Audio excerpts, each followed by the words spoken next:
बिस्मिल्लाहिर्रहमानिर्रहीम अस्सलाम वालेकुम वरहमतुल्लाहि वबरकातुहू। इस वक्त स्टडी कर रहे हैं फर्स्ट ईयर फिजिक्स। हमारे पास यूनिट नंबर 4 है और rational and circular motion study कर रहे हैं हम। यहाँ पे चैप्टर का नाम है, इसमें जो हमारे पास टॉपिक है आज का वो हम पढ़ेंगे centripetal acceleration caused by the tension. Tension की वजह से जो सेंटीपिटल एक्सेलरेशन हो रहा है उसको एक्सप्लेन कीजिए। अभी तक हमने centripetal acceleration, centripetal force study कर चुके हैं अच्छी तरीके से, हम प्रॉब्लम्स भी कर चुके हैं उसके। लेकिन इस वक्त हम सेंटीपिटल एक्सेशन को हम स्टडी करेंगे किसकी वजह से, जो टेंशन की वजह से हो रहा होता है। ठीक है, तो अब यहाँ पे देख लीजिए, एक आदमी है, बच्चा है, जो भी कह लें आप, उसके पास एक बॉल है या एक बॉब है, हमारे पास गोला है, इसको वो सर्कुलर वर्टिकल तरीके से सर्कुलर घुमाता है। ठीक है, स्ट्रिंग के जरिए उसने कनेक्ट किया हुआ है। तो हम जानते हैं इसके अंदर सेंटीपिटल एक्सेशन लग रहा होगा जो इसकी बंदे की तरफ, सेंटर की तरफ जा रहा होगा। जहां वो खड़ा हुआ है वहां से यहाँ तक का जो फासला है वो रेडियस है। इसी तरह से सेंटीपिटल एक्सेलरेशन की डायरेक्शन भी टूवर्ड सेंटर होगी, सेंटीपिटल फोर्स उसकी डायरेक्शन भी टूवर्ड सेंटर होगी। तीसरी चीज जो अब आ रही है वो आ रही है टेंशन। जो इस स्ट्रिंग के अंदर जो टेंशन क्रिएट हुआ होगा वो कहाँ होगा, तो कहता है उसकी डायरेक्शन भी टूवर्ड्स द सेंटर होगी। अब याद रख लीजिए, जो ये स्ट्रिंग है इसकी बात पहले नहीं कर रहे थे, अब हम स्ट्रिंग की बात भी कर रहे हैं। पहले हमने सिंपल पढ़ा था कि सेंटीपिटल एक्सेलरेशन या सेंटीपिटल फोर्स किस तरीके से होती है। लेकिन इस वक्त हम जो इसके कनेक्ट जो हुआ है, ये बॉल जो कनेक्ट हुआ है इस मेन के साथ, तो वो स्ट्रिंग के जरिए, किसी रोप के जरिए कनेक्ट हुआ है। ठीक है, ये प्रैक्टिकल पहले भी बचपन में हम सब करते थे कि एक बाल्टी के अंदर, छोटी सी बाल्टी के अंदर पानी भरा, उसको हमने हाथ से लिया और गोल सर्कुलर घुमाना शुरू कर दिया और फिर दिखाते थे कि देखो ये पानी जो है ना इसमें से गिरता नहीं है। तो ये भी एक एग्जाम्पल हुआ करती थी सेंटीपिटल एक्सेलरेशन की, सेंटीपिटल फोर्स की। और फिर सेंटीफ्यूगल भी होता था, जब हम उसको हाथ से छोड़ देते थे तो वो दूसरी तरफ किसी डायरेक्शन में जाके वो गिर जाता था। या वॉलीबॉल वगैरह, वाटर बॉल खेलते थे हम, वाटर बॉल में भी गोल गोल उसको घुमाते थे, बाद में उसको छोड़ते थे तो वो किसी और डायरेक्शन में चले जाता था। सेंटीफ्यूगल फोर्स वगैरह की बात करते थे। लेकिन इस वक्त अभी आप जो चैप्टर चल रहा है इसमें सेंटीफ्यूगल फोर्स की बात नहीं की जा रही है, सेंटीपिटल एक्सेशन की बात की जा रही है, सेंटीपिटल फोर्स की बात की जा रही है। लेकिन अभी तक हमने स्ट्रिंग जो था या जो रोप जो थी उसमें जो टेंशन क्रिएट होता है उसकी बात नहीं की थी। तब याद रखिए, इस वक्त जो आज टॉपिक चलेगा हमारा सेंटीपिटल फोर्स, सेंटीपिटल एक्सेशन आप पढ़ चुके हैं, लेकिन ये स्ट्रिंग के अंदर जो टेंशन होगा उसको टी से जाहिर करेंगे। वो भी एक फोर्स होती है टेंशन, उसकी डायरेक्शन याद रख लीजिए। जिस तरह सेंटीपिटल फोर्स की डायरेक्शन होती है इस तरह इसकी डायरेक्शन भी टुवर्ड्स सेंटर ही होती है। एक और चीज आएगी, जो ऑब्जेक्ट है जाहिर बात उसका कोई मास भी होगा। मास होगा तो इसका मतलब इसके अंदर वेट भी होगा। जब वेट होगा तो उसकी डायरेक्शन दो हो सकती है, एक तो towards the centre and away from the centre. दोनों केस जो है वो स्टडी किए जाएंगे आज के अंदर। ठीक है जी, स्टडी करते हैं। एक्सप्लेन करने को कहा गया हमें सेंटीपिटल एक्सेशन को, जो काजेज थे बाय द टेंशन की वजह से हुआ। तो कहता है tension is the force. Tension क्या है, ये भी एक फोर्स है हमारे पास। That can causes the centripetal acceleration, जो सेंटीपिटल एक्सेशन को पैदा कर रही होती है। When object is moving in the circular motion, जब कोई ऑब्जेक्ट गोल गोल की सर्कुलर मोशन में घूम रहा होता है तो टेंशन सेंटीपिटल एक्सेशन को जनरेट कर रही होती है। Tension can act as a centripetal force, ये इसी तरह से ही काम कर सकती है या करती है जिस तरह से सेंटीपिटल फोर्स करती है। टुवर्ड सेंटर डायरेक्शन होती है इसकी। When an object is attach with the string और रोप, जब किसी ऑब्जेक्ट को हम कनेक्ट करें किसी स्ट्रिंग या रोप के साथ, टेंशन इन द स्ट्रिंग और rope must balance the other force acting on the object. कहता है कि ऑन द दोबारा आ गया, ठीक है, इसको कैंसिल करते हैं। ठीक है, सेव कर लेते हैं। ठीक है जी, तो यहाँ हम कह रहे हैं कि टेंशन जो है इन द स्ट्रिंग और रोप मस्ट बी बैलेंस। जो टेंशन है किसी भी स्ट्रिंग में या रोप में जो हो रहा है वो बैलेंस होता है अदर फोर्सेस जो उस ऑब्जेक्ट पे लग रही हैं। जैसे ग्रेविटी भी एक्ट कर रही होती है, फ्रैक्शन भी एक्ट कर रही होती है, to maintain the circular motion, ताकि वो गोल गोल घूमता रहे। तो कहता है जो इसमें जो फोर्स से टेंशन तो लगी रहा है, लेकिन टेंशन को बैलेंस करने के लिए ग्रेविटी भी हो सकती है और वहाँ पे फ्रैक्शन फोर्स भी हो सकती है। लेकिन यहाँ पे हम ज़्यादा स्टडी नहीं करेंगे इस तरह से, फ्रैक्शन फोर्स की स्टडी नहीं करेंगे यहाँ पे। लेकिन ग्रेविटी हमारे पास आ जाएगा क्योंकि वो मास इनटू वेट जो है वो बात करेंगे तो वेट होता है mg के, तो ग्रेविटी वहाँ पे ऐड करेगा। फ्रैक्शन इस वक्त हम स्टडी नहीं कर रहे हैं, लेकिन ये भी एक पार्ट होता है, इसको स्टडी किया जाता है। देखें ऐसा ऐसा ही चीज़ें आपको इन्वॉल्व की जा रही हैं सर्कुलर मोशन के हवाले से। कहता है ये तो हो गया एक सेंटीपिटल एक्सेलरेशन जनरेट हुआ किसकी वजह से, एक टेंशन फोर्स की वजह से, टेंशन की वजह से। और टेंशन जो था वो भी स्ट्रिंग के अंदर पाया जा रहा है और टूवर्ड्स द सेंटर जा रहा है हमारे पास, ठीक है। और इस टेंशन को बैलेंस करने के लिए ग्रेविटी होती है, फ्रिक्शन फोर्स और होती है, इसकी वजह से क्या सर ऑब्जेक्ट गोल गोल घूम रहा होता है। कहता है इसकी एग्जाम्पल क्या होंगी, तो कहता है टेंशन इन द बॉल, अब इस बॉल में भी टेंशन लग रहा है, when ball is moving in circular motion, ball circular motion घूम रही है तो इसमें भी टेंशन है, इसके स्ट्रिंग के अंदर टेंशन है, बॉल के अंदर नहीं है। तो कहता है टेंशन इन द बॉल, यानी टेंशन बॉल से टेंशन इन द स्ट्रिंग है हमारे पास। The force of the earth gravity on the moon to keep them on in orbit. अब जाहिर बात है फोर्स क्या, जो फोर्स लग रही है अर्थ की किसके ऊपर, मून के ऊपर, तो मून घूम रहा है किसके गिर्द, हमारे पास एक सर्कुलर ऑर्बिट के अंदर, तो वो भी क्या है, उसमें भी एक फोर्स लग रही होती है। अब मैंने भी ये बताया था आपको कि दो स्टडी हैं इसकी, एक विद कनेक्टिंग स्ट्रिंग और रोप किसी कनेक्टिंग डिवाइस के जरिए, और एक विदाउट कनेक्टिंग। तो पहला वाला एग्जांपल जो है वो कनेक्टिंग वाला था, कुछ कनेक्ट किया हुआ है आपने स्ट्रिंग या रोप के जरिए। दूसरा वाला केस वो था जो कि एक फोर्स लगेगी आपके पास जो उसको होल्ड करके रखेगी, यानी कि डायरेक्ट कोई कांटेक्ट नहीं है जमीन का किसके साथ, अर्थ का मून के साथ कोई डायरेक्ट कांटेक्ट नहीं है, कोई जुड़ा हुआ नहीं है तार के जरिए, रस्सी के जरिए, किसी के जरिए, ऐसा नहीं है। लेकिन अर्थ की ग्रेविटी क्या करती है, उसको कैच करके रखती है मून को, और मून उसकी ऑर्बिट में ऑर्बिटिंग करने लग जाता है विदाउट टचिंग, ठीक है। देखिए ये चीज़ें बड़ी इंपॉर्टेंट हैं, आगे जाके हम जब पढ़ेंगे इलेक्ट्रिसिटी वाले टॉपिक्स उसमें भी ये जो विदाउट टचिंग वाला इंडक्शन वाली चीज़ें वो स्टडी करेंगे वहाँ पे। फिलहाल की छोड़ दें इस बात को अभी, ठीक है। तो टेंशन बॉल में, बॉल के स्ट्रिंग में भी टेंशन पाया गया, और टेंशन कहता है कि इसकी एग्जांपल में एक तरह से जो अर्थ ग्रेविटी होती है वो भी एक होल्ड करके रखती है बगैर किसी स्ट्रिंग के, ठीक है। तब भी वहां पर भी क्या कहते हैं टेंशन क्रिएट हुआ होता है, फोर्स होती है वहां पे भी। Friction between the roller skates and the ring floor. अब जाहिर बात है बच्चे वो शूज पहन लेते हैं, रोलर स्केट्स पहन लेते हैं और जमीन के ऊपर मूव कर रहे होते हैं सिंक फ्लोर के ऊपर, तो वहाँ भी फ्रिक्शन पैदा हो रही थी, फ्रिक्शन भी एक फोर्स की तरह काम कर रही थी।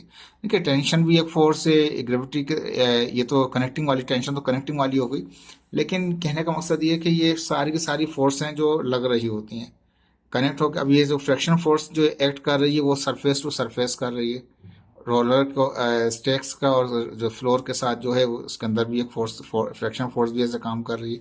कहता है bank road away force on a car. अगर रोड के किनारे पे कोई कर्वली क्या कहते हैं किनारा आ रहा है कोई रोड का, तो वहाँ पे भी कोई फोर्स लग रही होती है। कहने का मकसद ये है कि ये बहुत सारी एग्जांपल्स हो जाएंगी, बहुत सारी फॉर्म्स हो जाएंगी, लेकिन हम जो आगे जाकर स्टडी करेंगे बैंक रोड अवे फोर्स को स्टडी करेंगे। बहुत इंपॉर्टेंट टॉपिक है हमारे पास ये, और इसको समझने की कोशिश करेंगे यहाँ पे। स्ट्रिंग वाला तो यहीं तक था इसका, ठीक है, लेकिन फिर भी इसमें थोड़ा सा स्ट्रिंग के हवाले से कुछ डेरिवेशन कराएंगे। मैंने यहाँ पे जो बुक ने दे रखी थी एग्जाम्पल, मैंने उन्हीं को यूज़ किया ताकि आपको इजी रहे। तो ये फोर्स होती है, टेंशन भी एक फोर्स होती है, ग्रेविटी और मून के दरमियान में, अर्थ और मून के दरमियान में भी एक फोर्स लग रही होती है, फ्रिक्शन फोर्स भी एक फोर्स होती है। और रोड बैंक के ऊपर, यानी कि रोड बैंक से मुराद, बैंक नहीं पैसे में कराते हैं, बैंक से मुराद है किनारा, तो रोड की किनारा जो कर्व वाला किनारा होता है उस पर भी एक फोर्स लग रही होती है, उसको स्टडी करेंगे नीचे वाले सवाल के अंदर। कहते हैं एक्सप्लेनेशन क्या है इसका, हमारे पास जो एक्सप्रेशन की हम बात कर रहे थे ड्राइव करेंगे इसमें फार्मूले को भी। कंसिडर अ स्ट्रिंग, हमने फर्स्ट के लिए एक स्ट्रिंग है, whose one end is tied with the ball, ball के साथ टाई किया, another end is in the hand of a person, एक आदमी के हाथ के अंदर है दूसरा एंड जो है स्ट्रिंग का। कहता है नाउ स्टार्ट द व्रिलिंग, जब व्रिल करेंगे उसको घुमाना शुरू करेंगे बॉल को इन द सर्कुलर मोशन में, इन वर्टिकल डायरेक्शन, जैसे वर्टिकली डायरेक्शन के अंदर, हॉरिजॉन्टल नहीं है, वर्टिकल डायरेक्शन के अंदर उसको क्या कर रहा है, वो मूव करा रहा है, व्रिलिंग करा रहा है, उसको घुमा रहा है, ठीक है। तो centripetal force cause the centripetal acceleration, जो सेंट्रीपिटल फोर्स होती है वो लगा रही हो, इसकी वजह से सेंट्रीपिटल एक्सेलरेशन जनरेट हो रहा होता है। This centripetal force is in the form of tension. अब सेंट्रीपिटल फोर्स जो है वो किस फॉर्म में होगी, वो टेंशन की फॉर्म में होगी, इन जो टेंशन की फॉर्म में होगी इन the string plus the wait of the ball. कहता है यहाँ पे जो सेंट्रीपिटल फोर्स होगी इसके ऊपर वो दो कंपोनेंट के ऊपर डिपेंड कर रही होगी, एक तो होगा टेंशन और दूसरा होगा उसके ऊपर weight of the ball. Weight of ball के साथ इफ कंडीशन है tension and the ball are directed towards the centre. पहली कंडीशन हम ये कर रहे हैं जब टेंशन की डायरेक्शन भी सेंटर की तरफ है और जो बॉल है जो उसका वेट है उसकी डायरेक्शन भी टूवर्ड्स सेंटर है, तो ये होगा। तो क्या होगा, सेंटीपीट जो वेट और टेंशन को जमा करेंगे तो बनेगा सेंटीपिटल फोर्स बनेगा हमारे पास। तो सेंटीपिटल फोर्स जो है बराबर होगा tension force T F T के बराबर, और वेट भी एक फोर्स होता है, एफ डब्ल्यू कह दिया यहाँ पे, ठीक है जी। अब हमें मालूम करना है एफ टी मालूम करना है, टेंशन फोर्स मालूम करना है, तो एफ डब्ल्यू प्लस का वहाँ जाके ये माइनस का हो जाएगा, तो क्या जाएगा F C minus F W हो जाएगा, ठीक है। तो एफ टी अपनी जगह पर, एफ सी बराबर होता है किसके, एम वी, यानी कि सेंटीमीटर फोर्स होता है M V square upon R के, और वेट माइनस अपनी जगह पर है, वेट बराबर होता है किसके, वो एम जी के, ठीक है। ये मुश्किल नहीं था, ये आसान था आपका।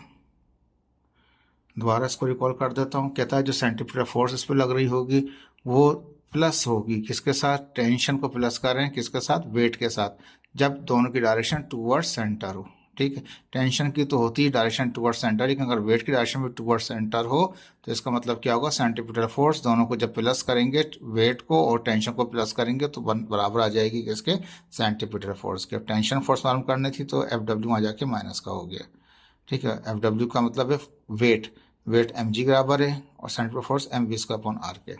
ये तो हो गया पहला केस जब वेट और टेंशन जो थे दोनों सेम डायरेक्शन में से टूवर्ड सेंटर थे।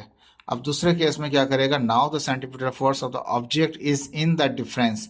अब वो जो बराबर होगी सेंटीमीटर फोर्स दूसरे केस में बराबर होगी डिफरेंस के। डिफरेंस का मतलब क्या, difference of tension in the string, string में जो टेंशन है उसका फर्क, यानी टेंशन में से माइनस कर दें किसको, द वेट को ऑफ द बॉल के। इफ कब माइनस करेंगे, प्लस करते हैं जब दोनों की डायरेक्शन टूवर्ड सेंटर होती है। माइनस डिफरेंस कब करेंगे, मैंने देखा ना वहाँ प्लस और इफ का दिया था, यहाँ डिफरेंस और इफ का दिया हुआ है। डिफरेंस कब करेंगे टेंशन से, टेंशन में से कब माइनस करेंगे वेट को, जब टेंशन इज डायरेक्ट, यानी कि if tension is directed direct tension is direct towards the centre of the circular motion, जब टेंशन तो सेंटर की तरफ ही हो, सर्कुलर मोशन के centre, but weight is directed away from the centre of the circular motion. Tension तो होता है टूवर्ड्स द सेंटर होता है, जैसे सेंटर पर फोर्स होती है ऐसा टेंशन भी टूवर्ड्स द सेंटर ही होता है, लेकिन इस वक्त वेट क्या होगा, weight away from the centre होगा, वो आउटवर्ड जा रहा होगा। तो इस वजह से क्या करेंगे, जो सेंटीमीटर फोर्स होगी, अब टोटल जो फोर्स होगी उसमें टेंशन में से माइनस करेंगे वेट को, तो बराबर आएगा सेंटीमीटर फोर्स, ठीक है। हमें मालूम करना है एफ टी मालूम करना है, टेंशन फोर्स मालूम करना है, तो एफ डब्ल्यू यहाँ प्लस, यहाँ माइनस का था तो वहाँ जाके वो प्लस का हो जाएगा, ठीक है। ये प्लस माइनस का फर्क है, सिर्फ कोई फर्क नहीं है। प्लस इसलिए था कि दोनों की डायरेक्शन सेम थी, यहाँ माइनस इसलिए है कि टेंशन तो यहाँ जा रहा है लेकिन फोर्स कहाँ जा रही है, अवे वो जो वेट है, वेट वाली जो फोर्स है वो अवे जा रही है, तो इसलिए वो माइनस करना पड़ा। सेम डायरेक्शन थी तो प्लस किया, डायरेक्शन अपोजिट थी क्योंकि टेंशन तो टूवर्ड सेंटर था लेकिन वेट टूवर्ड सेंटर नहीं है, दूसरे केस में वो अवे फ्रॉम द सेंटर है, अवे फ्रॉम द सेंटर, इसलिए माइनस किया, ठीक है। ये माइनस का तो हो जाएगा प्लस का हो गया। सेम सेम फार्मूले हैं, प्लस और माइनस का फर्क है सिर्फ, ठीक है जी। अब यहाँ नोट क्या करना है, ये बात याद रख लीजिए, इफ द स्ट्रिंग ब्रेक, अगर स्ट्रिंग टूट जाए, no longer the resultant force acting on the ball, जैसे वो टूटेगा तो कोई फोर्स तो लगेगी ही नहीं बॉल के ऊपर, then ball will move in the tangential to the circular motion with a uniform speed. Circular motion की स्पीड हम जानते हैं यूनिफॉर्म ही रहती है, ये तो याद होगा पढ़ा होगा, लेकिन डायरेक्शन चेंज हो रही होती है जिसकी वजह से उसको कहते हैं कि उसमें एक्सेलरेशन जनरेट हो रहा है। ये प्रीवियस लेक्चर में मैंने अच्छी तरह डिफाइन किया था, आपको वहां से भी देख सकते हैं। तो कहता है कि ये जो बॉल है अब वो टेंजेंशियल चला जाएगा सर्कुलर मोशन में यूनिफॉर्म स्पीड के साथ और स्ट्रेट लाइन कैरी करेगा। देखिए इसको यहाँ पे थोड़ा सा दिखा देता हूँ आपको। अब देखिए अगर फर्ज करें कि यहाँ पर ये स्ट्रिंग टूट जाता है तो ये बॉल सीधा यहाँ आ जाएगा, अगर यहाँ पे टूटेगा तो वहाँ निकल जाएगा, यहाँ टूटेगा तो वहाँ निकल जाएगा, अगर यहाँ टूटेगा तो सीधा निकल जाएगा। जिस डायरेक्शन पे भी टूटेगा वो टेंजेंशियल बन के, यानी एक पॉइंट से दूसरे पॉइंट पे जाएगा, यानी सीधा उसी पॉइंट से लीव कर जाएगा, उस सर्किल को छोड़ जाएगा, ठीक है। तो टेंजेंशियल होगा, जैसे ही टूटेगा फौरन वो दूसरी जिस डायरेक्शन में टूटा उसी डायरेक्शन में निकल जाएगा, वहीं से टूट के निकल जाएगा वो, ठीक है। अब इसका क्वेश्चन नंबर 2 आ रहा है, जो बैंक ऑफ द रिवर हम स्टडी कर रहे थे वो स्टडी करेंगे यहाँ पे। व्हाट इज बैंक कर्व, जो बैंक कर्व होता है, कर्व तो ऐसे ही हो गया लेकिन किनारे वाला जो कर्व होता है आगे जाके किनारा बन जाता है उसका।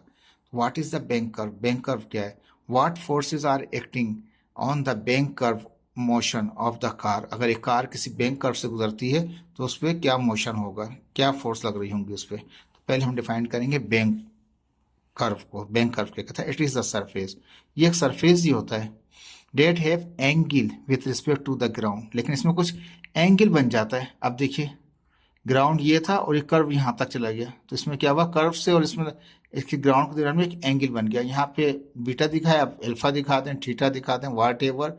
ये मैंने बुक की पिक्चर ही इस्तेमाल की है यहाँ पे। तो अक्सर रोड इस तरह के होता है जिसमें कर्व बना होता है और उसमें कर्व पे देखें तो बहुत काफ़ी तिरछा हो जाता है, लेकिन गाड़ी फ्रैक्शन नहीं ले रही होती इसके अंदर, जिसके अंदर ये होता है। ठीक है, तो कहता है इट इज़ द सरफेस, यानी बैंक कर्व जिसका किनारा क्या कर्व्ड हो। ठीक है, तो कर्व कर्व करके बना हुआ है हमारे पास, ऐसे भी कर्व था ये और ऐसे भी ऊपर की तरफ उठा हुआ है वो, और कुछ एंगल बना ले। इट इज़ द सरफेस, ये बैंक कर्व एक सरफेस होती है डेट हैव एंगल, जिसमें एंगल बनता है with respect to the ground. ये ग्राउंड था, इसका सेंटर था, ये पूरा ग्राउंड था। यहाँ तो रेडियस हो गया, लेकिन इसके बाद डॉटेड करके दिखा दिया। तो अब यहाँ तक ये गया, तो इसने कितना एंगल बनाया, ये जो भी एंगल बनाया। अगर कोई ऑब्जेक्ट किसी कर्व से गुजरती है, कर्व वाले सरफेस से, रोड से गुजर रही होती है, और कुछ एंगल बन जाए ग्राउंड से उसके एज तक में कुछ एंगल बन जाए, तो वो बैंक कर्व कहलाएगा। ठीक है, किनारे वाला कर्व कहलाएगा वो। ठीक है, और इसके अंदर क्या होगा, फ्रिक्शन फोर्स नहीं होगी। जहाँ एंगल बन गया वहाँ फ्रिक्शन फोर्स नहीं होगी, याद रख लीजिए इसको। ये एक इंपॉर्टेंट बात है इसकी। जो अनबैंक होगा उसमें एंगल ही नहीं बनेगा। अगर उसको अनबैंक बोलूं तो उसमें एंगल ही नहीं बनेगा, बिल्कुल फ्लैट होगा। कर्व जरूर होगा लेकिन फ्लैट होगा, ये फ्लैट नहीं है, ये कर्व इस तरह का, इसमें कुछ एंगल बन गया। अगर एंगल बन गया है तो उसको बैंक कर्व कहेंगे। ठीक है, देयर इज सम एंगल, चाहे 10 डिग्री का हो चाहे 30 डिग्री का हो, उससे ज़्यादा नहीं होगा, नहीं तो गाड़ी भाई साहब नहीं चलेगी आपकी, फिर तो मौत के कुएं वाला हिसाब हो जाएगा। ठीक है जी, ये तो हो गया सिंपली डायरेक्ट। ये जो पिक्चर थी मेरी, ये पिक्चर मेरी सिर्फ किसके लिए थी, सिर्फ बैंक कर्व को समझाने के लिए थी। ठीक है, अब एक्सप्लेनेशन करेंगे। वो जो बुक ने 2 टॉपिक करके बनाए, मैंने उसको एक ही में ही समराइज कर दिया ताकि इजी हो जाए आपको। ठीक है, एक्सप्लेनेशन किस तरह से करेंगे बैंक कर्व की, अब ये मैंने दिखा दिया। ठीक है, अब ये ग्राउंड लेवल है, ये जो नीचे का दिखा रहा है ना, ये ग्राउंड लेवल है आपका। ठीक है, नजर आ रहा है सर? ठीक है, ये ग्राउंड लेवल है। अब इससे कुछ एंगल बन गया, तिरछा हो गया। ऐसा होता है ना, कर्व होता है। अब ये कर्व तो था लेकिन सम एंगल, कुछ एंगल बनाया है इसने। जो एंगल यहाँ पे होगा वो एंगल यहाँ पे होगा, जो एंगल यहाँ पे होगा उसका क्रॉसपॉन्डिंग एंगल यहाँ पे भी होगा। ठीक है, अब कार इस तरह से इस तिरछे वाले रोड यानी कर्व के ऊपर से रोड गाड़ी चल रही है। जब गाड़ी इस पे चल रही है तो आप याद रखें कि गाड़ी का एक हिस्सा क्या होगा, यहाँ पे एक वेट होगा। थोड़ा सा इसको और दिखाते हैं इसको आपको, पिक्चर समझ लीजिए, फिर कुछ मुश्किल नहीं बचेगा आपके लिए। अभी जो गाड़ी तिरछे रोड यानी कर्व वाले बैंक कर्व के से गुजर रही है, किनारे वाले रोड, ऐसा किनारे वाला रोड है जिसने कुछ एंगल बनाया है, तो उसको बैंक कर्व कहेंगे। इसको जब एंगल ही बनेगा तो बैंक कर्व निकलाएगा, अनबैंक कहलाता है। तो कुछ एंगल बनाया, वो थीटा था, थीटा यहाँ पे, जो थीटा वो थीटा यहाँ पे भी होगा, यहाँ पे भी होगा। ठीक है, अब यहाँ पे जो वेट होता है, वेट तो बिल्कुल सीधा अर्थ की तरफ होता है। सिर्फ अर्थ तो ऐसी थी सीधी, अर्थ तो ऐसी थी सीधी, लेकिन क्या हुआ था, ये कर्व वाला रोड था हमारे पास, तो कुछ एंगल बना हुआ था। तो लेकिन वेट तो उसका टू सील को सीधा होगा नीचे, W इजिकल टू mg। ठीक है, अब सरफेस ये है, अर्थ ये है आपकी, अर्थ ये है, रोड ऐसे है आपका। ठीक है, तो अब अर्थ से नहीं देखेंगे, आप रोड से देख रहे हैं हम।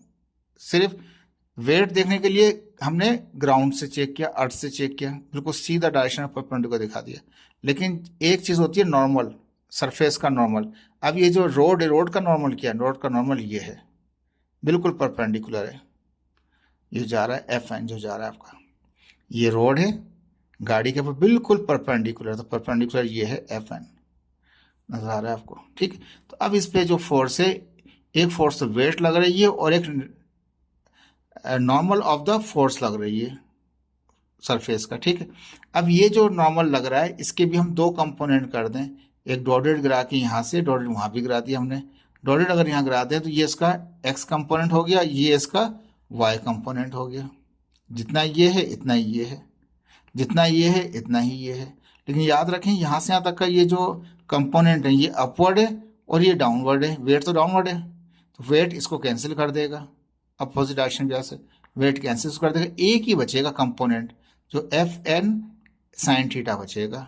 एक्स कंपोनेंट की एक फोर्स लगेगी जिसकी वजह से ये एक सर्कुलर मोशन कर्व करेगा, और इसकी डायरेक्शन जो होगी, इसकी डायरेक्शन कहाँ होगी, वो टुवर्ड्स द सेंटर होगी, सेंट्रीपिटल एक्सेलरेशन जो होगा। ठीक है जी, मैं अब थ्योरी में से पढ़ाता हूँ आपको किस तरह से लिखा है मैंने ये बात। ठीक है, अब एक्सप्लेनेशन करें। Consider a bank curve motion, एक बैंक कर्व वाला किनारे वाला एक मोशन है। A car is moving with the velocity v, एक कार मूव कर रही है वेलोसिटी v से on the bank curve road के ऊपर मूव कर रही है ऑफ अ रेडियस r, जिसका रेडियस कितना था वो r था हमारे पास। And angle of the curve is theta, theta theta theta जहां भी दिखा दें आप, ठीक है। एफ कहता है नॉर्मल फोर्स, ये नॉर्मल फोर्स है। नॉर्मल क्या होती है? परपेंडिकुलर फोर्स होती है सरफेस के ऊपर, जो परपेंडिकुलर फोर्स होती है नॉर्मल फोर्स कहते हैं। F N is acting on the car, car के ऊपर एक नॉर्मल फोर्स लग रही है। And the horizontal component of the normal force F N sine theta, जो हॉरिजेंटल कंपोनेंट है इसका, किसका? इस नॉर्मल फोर्स का जो हॉरिजेंटल, इसको ब्रेक कर दिया एक्स कंपोनेंट और वाई कंपोनेंट में, वाई ये दोनों, ये वाई कंपोनेंट ही जो यहाँ था। तो इसका जो एफ का एक्स एक्सिस कंपोनेंट है एफ एन साइन थीटा हमारे पास है, इज रिस्पॉन्सिबल, ये जो कंपोनेंट है ये responsible for creating the centripetal acceleration, centripetal acceleration से इसी वजह से क्रिएट हो रहा है। That is required to move the car in the curve path, यही वो फोर्स है जिसको कर्व में मूव करा रही है। Vertical component of the normal force F cos sine theta, F cos theta जो वर्टिकल है कौन सा है? एफ कोस थीटा हमारे पास इज बैलेंस द वेट, ये बैलेंस कर देता है किसको? वेट को कार के। ये मैं पहले दिखा चुका हूं आपको, वेट नीचे आ रहा है। तो सेंटीमीटर एक्सेशन जो हो रहा है वो कह रहे हैं वो इसके हॉरिजॉन्टल कंपोनेंट की वजह से सेंटीमीटर एक्सेशन हो रहा है। जो वर्टिकल कंपोनेंट था उसने बैलेंस कर दिया किसको? वेट को। Now centimetre force is equal to the horizontal component of the normal force, यानी कि मतलब सेंटीमीटर जो फोर्स लग रही है सेंटर की तरफ, वो सिर्फ उस पर एक ही फोर्स लग रही है एफ एन साइन थीटा, बस वो इसी के बराबर है, ठीक है। वर्टिकल का वेट भी एक्ट नहीं कर रहा उसके ऊपर, क्योंकि वेट कैंसिल हो गया उसके वर्टिकल कंपोनेंट, वेट कैंसिल हो गया वर्टिकल के साथ, तो एक ही फोर्स का कंपोनेंट बचा है नॉर्मल का, जो सेंटीमीटर फोर्स के बराबर होगा। सेंटीमीटर फोर्स बराबर होती है किसके? M V square upon R के बराबर होता है, ये सेंटीमीटर फोर्स का फॉर्मूला। लेकिन एफ सी तो बराबर है किसके? उसका हॉरिजॉन्टल कंपोनेंट के, तो हम एफ सी की जगह क्या लिख सकते हैं? उसका horizontal F N sine theta is equal to M V square upon R. Centimetre force बराबर है इसके, लेकिन सेंटीमीटर फोर्स सिर्फ एक ही वजह से हो रही होती है, क्योंकि सेंटीमीटर फोर्स जो है वो सेंटीमीटर एक्सेशन हो रहा होता है, एक्सेशन इसकी वजह से हो रहा होता है, या इसकी वजह से ये सेंटीमीटर फोर्स भी जनरेट हो रही होती है। तो एफ सी बराबर है किसके? एफ एन साइन थीटा के, ठीक है। ये तो हो गया मेरा इक्वेशन 1 के लिए। लेकिन दूसरी इक्वेशन, दूसरा हिस्सा ये है कि ये वर्टिकल कंपोनेंट वेट के बराबर है, ठीक है जी। उसको भी इस्तेमाल करेंगे। वी नो डेट, हम जानते हैं जो वर्टिकल कंपोनेंट था एफ एन कोस थीटा बराबर था किसके? वेट के। ये दोनों आपस में क्या थे? बराबर थे, और अपोजिट राशि की वजह से एक दूसरे को कैंसिल कर रहे थे, ठीक है जी। वेट बराबर किसके? वो एम जी के बराबर है, सही। अगर मैं एफ एन मालूम करना होगा, क्योंकि यहाँ पे एफ एन आ रहा है, एफ एन मालूम करना होगा तो कोस थीटा है मल्टीप्लाई करेगा, कोस थीटा वहाँ जाकर उसको डिवाइड करेगा। इसका मतलब ये हुआ जो एफ एन आया है एम जी अपॉन कोस थीटा, तो एफ एन की जगह, यहाँ पे एफ एन की जगह क्वेश्चन में जो एफ एन आ रहा है उसकी जगह पे एम जी कोस थीटा लिख सकता हूँ। तो मैं क्या करूँगा? पुट कर दूंगा एफ एन की वैल्यू को यहाँ से निकाल के एफ एन के अंदर, तो साइन थीटा और ये अपनी जगह पे रहेगा M V square upon R, ठीक है। देखें कुछ भी नहीं किया, ये जो एफ एन की वैल्यू यहाँ से निकली थी मेरे पास, उसको मैं यहाँ पुट कर रहा हूँ। तो यहाँ मैंने साइन थीटा अपनी जगह पर है, M V square upon R अपनी जगह पर है, और यहाँ पे एफ एन की जगह क्या आ गया? एम जी कॉस थीटा, एम जी कॉस थीटा, एम जी कॉस थीटा, जो एम जी अपॉन कॉस थीटा था, थोड़ा इसको अलग लिखा है, इसको नीचे लिख दिया इसके साथ साइन के। साइन थीटा पहले से मौजूद था वहाँ पे, M V square upon R अपनी जगह था, यानी कैसे एफ एन की वैल्यू को यहाँ पुट किया है एफ एन की जगह, बाकी साइन थीटा और ये बाकी अपनी जगह पर है। हम जानते हैं साइन अपॉन कॉस थीटा होता है टेंजेंट थीटा के, ठीक है जी। और वहाँ पे एम जी मल्टीप्लाई कर रहा है, तो वहाँ जाके वो M V square upon R को डिवाइड करेगा। लेकिन हम इससे पहले हम ये भी देख सकते हैं कि मास से मास कैंसिल हो सकता है, तो मैं मास से मास को कैंसिल कर दूंगा, ठीक है। ये भी मास, ये भी मास है, मास से मास कैंसिल हो गया। एम, यह तो आप ऊपर से आया ना, एम से एम का डी, तो जी टेंजेंट थीटा, जी यहाँ मल्टीप्लाई कर, जी जाकर डिवाइड कर देगा किसको? M V square upon M V square को डिवाइड करेगा, तो आर के साथ मल्टीप्लाई कर रहा होगा, ठीक है जी। एफ एन की वैल्यू पुट की यहाँ पे, एफ एन की वैल्यू वहाँ पुट की, ठीक है। तो एम जी कॉस थीटा आ गया था, एम जी कॉस थीटा आ गया, साइन थीटा पहले मौजूद था, M V square upon R था, एम से यहाँ पे हमने एम काट दिया, जी मल्टीप्लाई कर दिया, जी ने क्रॉस में जाके आर को मल्टीप्लाई कर दिया। थीटा मालूम करने का टेंजेंट इनवर्स हो जाएगा, ये थीटा निकालने का इसका फार्मूला है मेरे पास। ये हो गई इक्वेशन 3। आप समझिए इसको। इक्वेशन 3 का मतलब ये है कि थीटा अगर ज़्यादा होगा तो उसकी ज़्यादा वेलोसिटी भी होगी। इसकी बजाय यहाँ से भी दे सकते हैं, दोनों तरीके से दे सकते हैं। इक्वेशन 3 शो क्या करते हैं हमारे पास? बैंक कर्व थीटा, जो बैंक कर्व का जो थीटा है एट हाई एंगल, अगर ये एंगल ज़्यादा होगा, थीटा जितना ज़्यादा होगा then velocity v of the object will be higher. Object या जो कार जो मूव कर रही है उसकी वेलोसिटी भी क्या होगी, इतनी ही ज़्यादा होगी। याद रखिए, जब भी गाड़ी चलाते हैं किनारा आता है ना, जब भी किसी भी बैंक कर्व आता है, खासतौर पे कोई भी बैंक कर्व आता है या फ्लैट अनबैंक कर्व आता है, वहाँ रोड के पहले वहाँ पे एक स्पीड लिखी होती है और स्पीड हमेशा कहा जाती है कम कर लें। हमेशा अगर स्पीड ज़्यादा पीछे से रोड पे स्पीड अगर 120 लिखी हुई है तो जैसे ही कर्व बैंक कर्व आता है फ़ौरन एक साइन लिखा हुआ होता है कि स्पीड शुड बी 60-80 की इधर रखिए वहाँ पे, क्योंकि उसके अंदर ऑलरेडी थीटा की वजह से क्या होगा, स्पीड बढ़ जाएगी ऑब्जेक्ट की। तो ऑब्जेक्ट की स्पीड बढ़ जाएगी अगर एंगल ज़्यादा होगा, अगर एंगल कम होगा तो कम स्पीड होगी। ठीक है, तो याद रखिए बैंक कर्व का थीटा एट हायर एंगल, अगर एंगल ज़्यादा है velocity of the object will be higher, तो उस कार की जो वेलोसिटी है वो भी क्या होगी, ज़्यादा हो जाएगी। And the radius of the bank curve be smaller, तो जो ये इनवर्सली प्रोपोर्शनल है तो आर क्या होगा, वो कम होगा। अगर ये ज़्यादा होगा तो आर कम होगा, अगर ये कम होगा तो आर ज़्यादा होगा आपका। But theta does not depend on the mass of the car. कहता है थीटा मास पे डिपेंड नहीं करता, मास तो पहले ही कैंसिल हो गया, मास पे डिपेंड नहीं करता। इस बात को नोट करके, इस 3 लाइनों के अंदर इंपॉर्टेंट पॉइंट है जो आपके एमसीक्यूज काम आएंगे मेडिकल में भी और इंजीनियरिंग के टेस्ट में भी। थीटा ज़्यादा होगा तो स्पीड ज़्यादा होगी, थीटा कम होगा तो स्पीड कम होगी। कर्व के ऊपर स्पीड, बैंक कर्व के ऊपर जो बैंक वाले कर्व होते हैं इसमें एंगल बन रहा होता है, अमूमन क्या हमेशा ही उसमें स्पीड बढ़ जाती है कार की, इसलिए कार वहाँ पे जब स्पीड बढ़ जाती है तो कंट्रोल नहीं होती गाड़ी को, आगे जाके एक्सीडेंट भी हो सकता है। इसलिए उससे पहले एक साइन बोर्ड लगे होते हैं जो इंटरनेशनल कंट्रीज़ में, बाहर ममालिक में जाके देखिए, पाकिस्तान में भी कुछ जगहों पे लगा होता है, ताकि अपनी स्पीड को रिड्यूस कीजिए, कम कीजिए, क्योंकि एंगल की वजह से उसकी क्या होगी, स्पीड बढ़ जानी है बाद में, तो उसको कम करना होता है। अपनी स्पीड गाड़ी की कम करें, ऑटोमेटिकली आपको स्पीड बढ़ी हुई नज़र आएगी और रेडियस उसका कम होगा। याद रखिएगा, मास पे डिपेंड नहीं करता। ठीक है जी, देखिए ये इंपॉर्टेंट किस्म की चीज़ें हैं। आप देखिए बड़ा एक इम्पॉर्टेंट और दिखाएंगे, वो सवाल ख़त्म हो गया आपका वहाँ पे, ये सिर्फ नॉलेज के लिए। Another example of curve motion की क्या, एरोप्लेन टर्निंग मोशन। एरोप्लेन देखा है जब सीधा उड़ रहा होता है, जब उसको या तो वो ऊपर जैसे ही वो उड़ता है उसके फ़ौरन बाद ही क्या कहते हैं, वो सर्कुलर मोशन लेके वो ऊपर यानी कर्व मोशन लेके आगे मूव कर रहा होता है वो। या उतरते वक्त भी क्या करता है, गोल चक्कर लगाता है, फिर आहिस्ता आहिस्ता गोल चक्कर लगाता है, फिर एकदम से अपना ट्रैक पे आ जाता है कहीं से। जब भी देखिए बिल्कुल ये कर्व हो गया, देखिए कर्व हो गया ना, भी इसका वेट कहाँ है, बिल्कुल नीचे। और ये इस तरह से है तो इसका नॉर्मल कहाँ होगा, यहाँ पे होगा। सरफेस ऐसा है ना, तो कर्व का ये नॉर्मल है। नॉर्मल को इस तरह से दिखाया होता है। नॉर्मल के दो कंपोनेंट जाएंगे, एक वर्टिकल एक हॉरिजॉन्टल। जितना ये है इतना यहाँ पे होगा, तो वेट उसको कैंसिल कर देगा। यहाँ पे भी एक हॉरिजॉन्टल कंपोनेंट ऐड कर रहा होता है इसके अंदर भी। ये भी एक एग्जाम्पल है, ये मैंने इसलिए दिखाई है आपको, कल को आपको एरोप्लेन का सिस्टम या मिसाइल सिस्टम या कुछ भी या सैटेलाइट को स्टडी करेंगे तो ये आपके जहन में होना चाहिए। तो कहता है ये भी एग्जाम्पल है टर्निंग मोशन की, है शॉन द अंडर दिखाई। देयरफॉर एवरी सिंगल एंगल, अब यहाँ देख लीजिए, ये इसकी दूसरी लाइन के लिए मैंने यहाँ पिक्चर दिखाई है। अब देखिए जो कर्व है आहिस्ता आहिस्ता बढ़ता जा रहा है, आहिस्ता आहिस्ता बढ़ता जा रहा है, तो शुरू में एकदम से एंगल नहीं बढ़ा होगा, आहिस्ता आहिस्ता उसका एंगल बढ़ता है। जब बिल्कुल इसका एंड आ जाएगा, किनारा आ जाएगा अचानक, वहाँ पे हाई होगा उसका।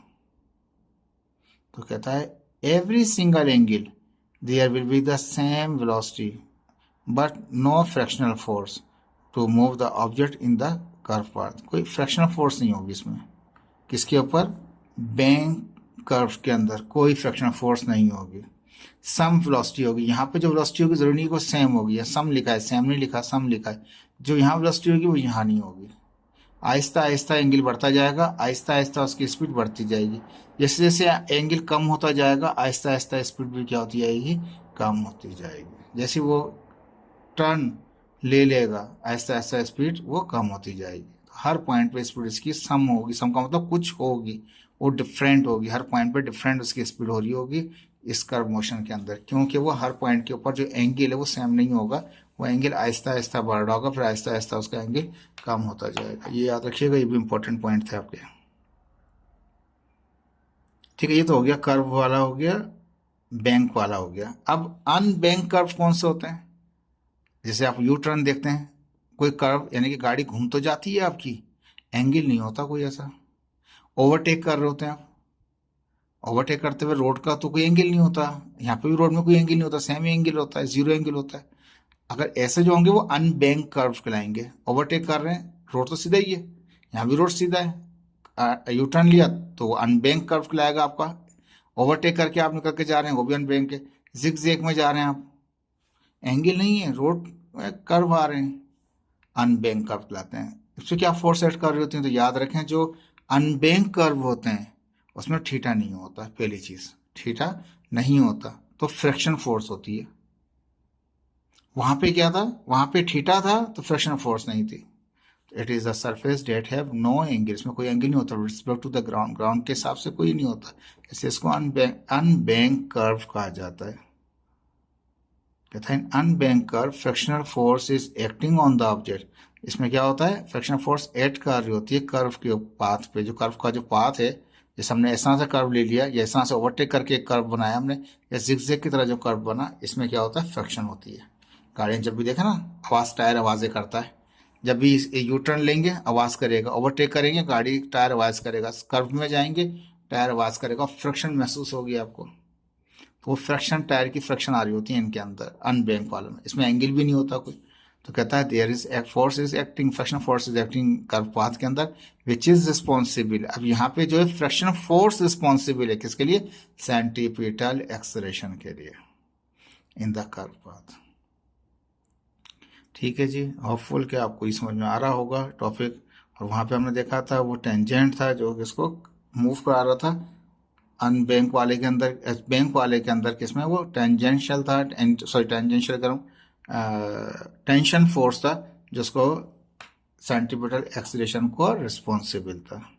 देखें बैंक और अनबैंक का फर्क पता चल गया आपको कि यहाँ पे फ्रैक्शन फोर्स क्या है हमारे पास, वो रिस्पॉन्सिबल है सेंटीपिटल एक्सीलरेशन के लिए। बैंक कर्व के अंदर क्या है, वो टेंशन है, रिस्पॉन्सिबल है किसके लिए, वो सेंटीपिटल एक्सेशन के लिए। ठीक है जी, अब यहाँ पे एक एग्जाम्पल दे रखी है बुक ने, कहता है कि curves of some test track, कुछ टेस्ट ट्रैक करते हैं, जो गाड़ियों का टेस्ट कर रहे होते हैं, ड्राइविंग टेस्ट कर रहे होते हैं, तो वहाँ पे भी टेस्ट ट्रैक बने हुए होते हैं। बाज़ औक़ात रेस कोर्स होता है, ये समझाने की कोशिश कर रहा है आपको। कर्व्स जो होते हैं, टेस्ट ट्रैक जो होते हैं, गाड़ी को टेस्टिंग जहाँ पे हो रही थी या ड्राइविंग टेस्ट हो रहा होता है, वहाँ पे भी कर्व बने होते हैं, टेस्ट ट्रैक कहलाते हैं उसको।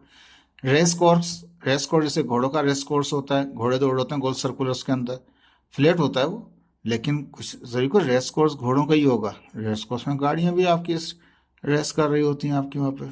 ठीक है, कोई भी एग्जाम्पल हो सकती है, जिसके साथ सच है। अब यहाँ पे ये कहता है कि M1 जो मोटर वे 1 है इस्लामाबाद टू लाहौर है, तो मोटर वे जो है आर वेरी स्ट्रिप्टली बैंक, बहुत ही अचानक से इसमें क्या आते हैं, कर्व आ जाते हैं अचानक इस मोटर वे के अंदर। लाहौर मैंने तो सफ़र किया हुआ है, अगर जिसने नहीं सफ़र किया उसकी बात अलग है, लेकिन यहाँ पे कर्व्स आते हैं इस रोड के ऊपर। कहता है दिस बैंकिंग, ये जो बैंकिंग है, ठीक है, अनबैंक नहीं कह रहा, बैंकिंग कह रहा है। जब बैंकिंग कह रहा है तो उसका मतलब ये है कि इन बैंक के ऊपर क्या हो रहा होगा, कोई ना कोई एंगल बन रहा होगा, with the support of the tyre friction and very stable car configuration.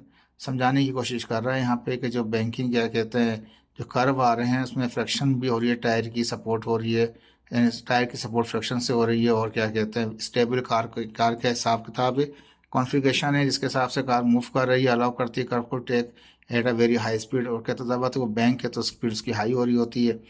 तो कहता है कि कैलकुलेट कीजिए speed of the car, speed at which the 100 metre radius curve bank, unbank नहीं है, कर्व बैंक है, यानी कि एंगल है, एंगल कितना 30 एंगल के ऊपर, और उसका रेडियस कितना था, वो 100 मीटर का रेडियस था, थीटा कितना था, वो 30 था। तो कहता है स्पीड बताइए, कैलकुलेट द स्पीड बताइए, भी मालूम करने में कह रहा है, आर दे रहा है आपको, थीटा दे रहा है। कहता है should be driven if the road were fraction less. अब यहाँ कह रहा है कि रोड पे कोई फ्रैक्शन कंसिडर ना करें, वैसे होती ही फ्रैक्शन है, लेकिन आप फ्रैक्शन कंसिडर ना करें, फ्रैक्शन वैसे होती ही नहीं है ज़्यादातर। तो क्या ही कहते हैं उसमें एंगल वाले उसके अंदर वो बैलेंस कर रहा होता है। ठीक है, ये बता रहा है इसको। अप्रोच क्या है, कहता है कि we first note that all term in the expression for the ideal angle of bank curve, एक आइडियल एंगल है बैंक कर्व का। कहता है except for speed are known, इसमें स्पीड हम जानते हैं 10, we need only to rearrange it so that the speed appear on the left side and then substitute the known quantity, ये थोड़ा बता रहा है बिलाव जाकर कि राइट साइड के ऊपर जा रहा है, उसको छोड़िए। अब देखिए स्पीड मालूम करने के लिए कह रहा है रेडियस कितना है उसका 100 मीटर का है, ये आपके पास इसका एंगल है। तो रेडियस कितना था 100 मीटर था, थीटा 30 था आपके पास, वेलोसिटी आपको मालूम करने का जी आप जानते हैं 9.8 है। फार्मूला आपको भी थोड़ी देर पहले आपने ड्राइव किया था, टेंजेंट थीटा बराबर था किसके, v²/rg के, ठीक है ना। दोनों ही क्वेश्चन को इस्तेमाल करके बनाया था हमने। अब हमें क्या करना है, हमें v मालूम करना है, तो आर जी यहाँ डिवाइड कर रहा है, वहाँ जाकर टेंजेंट थीटा को मल्टीप्लाई करेगा, आर जी मल्टीप्लाई किया। अब इसको यहाँ लिखूँ उसको वहाँ लिखूँ कोई फ़र्क नहीं पड़ेगा, ये स्क्वायर में है तो रेडिकल यहाँ भी ले लूँ, दोनों तरफ रेडिकल ले लेता हूँ, ठीक है जी, तो रेडिकल ले लिए। इसके बाद क्या है मेरे पास, आर कितना दे रखा है, रेडियस 100 दे रखा है, आर की जगह 100 रख दिया, ठीक है। जी कितना है 9.8 है, टेंजेंट अपना थीटा कितना था वो 30 था, 30 लिख दिया, उनको मल्टीप्लाई किया 980 हो गया, टेंजेंट 30 लिया तो 0.5773 आ गया हमारे पास। दोनों को मल्टीप्लाई करें तो कितना आ जाएगा 565.7.5 आ गया, रेडिकल निकालेंगे 23.78 मीटर पर सेकंड उसकी स्पीड आ जाएगी। देखिए मुश्किल नहीं था, ये एक आसान सा छोटा सा सवाल था आपके लिए, लेकिन ये इम्पोर्टेंट है, आ सकता है पेपर में आपका। जो भी न्यूमेरिकल वाले टॉपिक्स हैं उनको अच्छी तरह स्टडी कीजिए ताकि वो आपको समझ में आए। ये अनबैंक तो नहीं आएगा आपका, ठीक है, ये बैंक वाला कीजिएगा। डेरिवेशन भी इसमें देख रहे हैं आप, और समझाया गया कार के हिसाब से किस तरह से कार मूव कर रही है। होपफुल कि डायग्राम आपको समझ में आई होगी, और अगर समझ में आए अच्छा लगे तो लाजमी लाइक करें और शेयर भी करें ताकि दूसरे जो बच्चे हैं जिनको नहीं पता हमारे चैनल के बारे में उनको पता चले और वो भी इससे फ़ायदा उठाएं और नोट्स को याद करें। इसी तरीके से इसको हम अच्छी तरह से कर सकते हैं फिजिक्स को। थैंक यू सो मच, अल्लाह हाफिज़।